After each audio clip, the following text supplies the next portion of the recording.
Hello guys, good afternoon. Ayan, magprito tayo ng saging guys. Kaya maulan-ulan. Tapos parisan natin ng kape. Maulan dito sa amin guys. Dahil sa Baguio. Mag-ingat po kayo palagi dyan. Kasi ang lakas ng bagyo ngayon eh. Lalo na yung malalapit sa mga ilog. Nakakatakot yun. Yung sa amin nga sa probinsya, ganun, malapit sa ilog. Kaya pag malakas ang ulan, yun na. Nagpe-prepare na kaming ng mga gamit. Kasi alam namin na babaha. Kawawa talaga tayo mga mahihirap, no?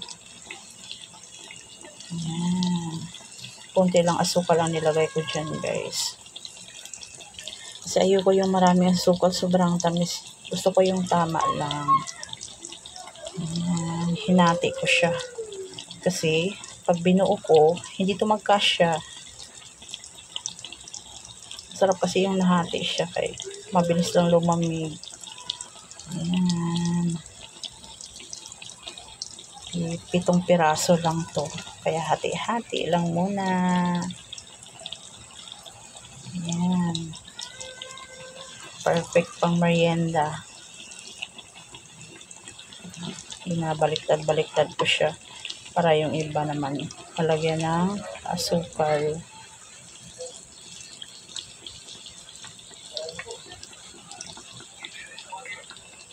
Ayan. Thank you for watching guys.